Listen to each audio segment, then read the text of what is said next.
Sverige och mig. Sverige och what? Nonsense sounds. It's kind of hard to say, though I guess no harder than Navient. The television program in Sweden? Wait, what? Your application. We liked it very much. What is the word? My application? Unusual, yes. Pauline? You can call me Paulie. We would like to fly you to New York for the next round of casting. Casting? While I parroted Freya, Tristan continued to scroll through short videos set to cacophonous pop music. I muted my phone. Tristan, StrengthsFinder. We would like to meet you in person, Freya said patiently. Her English had a sing-song, nursery rhymish quality. Next month for the 10th anniversary season of Sverige och mig. Are you still interested in participating? Finally, at the fourth repetition of the name, a rush of memory returned like the roar of the Baltic Sea. Christmas Eve, my best friend Jemma and I had each popped an edible, uncorked a bottle of wine, and eaten an entire pan of homemade gingerbread men before indulging in a relatively new form of relaxation, doom scrolling while watching Christmas movies, in our case, The Shop Around the Corner. Did you see what I posted? Jemma asked, shoving her phone in my face. A black standard poodle with a voluminous blowout stared balefully from the screen. The caption read, "Don't hate me 'cause I'm bow-wowtiful." #DOTD. Over 38,000 people had hearted the picture and over 100 had already commented. 40% of Afrikaans, Africanns, don't have power. You should be ashamed, said the first. Love it and you, said the second.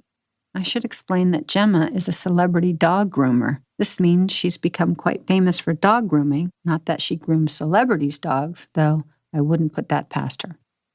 I handed the phone back to her. Some of your best work? Is that Winifred? Prince William, Freddie's the party.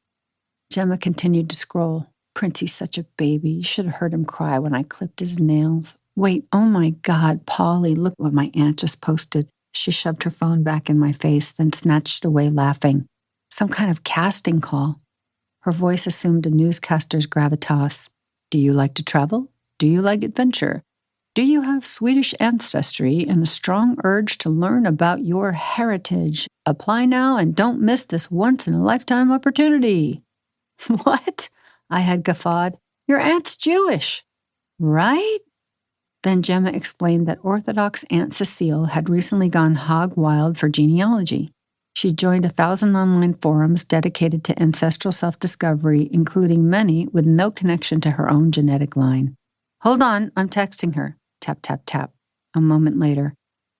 I guess one of Cecile's online friends did this Swedish genealogy TV show a while back and loved it. She reached for the decapitated head of a gingerbread man. We had decapitated all the gingerbread men. We called it Dismantling the Patriarchy. With her mouth full, Jemma said, Paulie, you're Swedish. Yeah. I let out a rather indelicate belch. So? You could apply.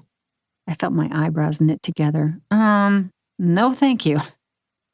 You know, Jimmy Stewart said from the television, people seldom go to the trouble of scratching the surface of things to find the inner truth. Why not? Jemma said. I don't want to be on TV. Jemma had laughed at this.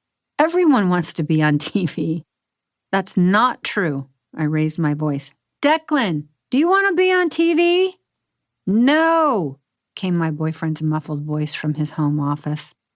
Everyone but Declan, Jemma amended. I sat up on the couch. Blood rushed through my ears. I don't care about being Swedish either. Jemma snorted. I don't. Then why do you always talk about it? I don't. Jemma had then rattled off a long list of examples of my supposed allegiance to the motherland, including a holiday party 4 days prior, where I had declared that if our current president won re-election, I was decamping to Sweden to claim political asylum. Oh, phooey, everyone's trying to claim political asylum, I said. Political asylum is the new black. You don't hear me going around telling everyone how glad I am to be Hungarian. Lies, I said. 6 months ago, you said you were applying for dual citizenship. I was, Jemma sighed, until I realized their president's even worse than ours. She sipped her wine. You know, for someone who always leaves the mall feeling depressed about life's spiritual emptiness, you're mighty quick to refuse a once-in-a-lifetime opportunity.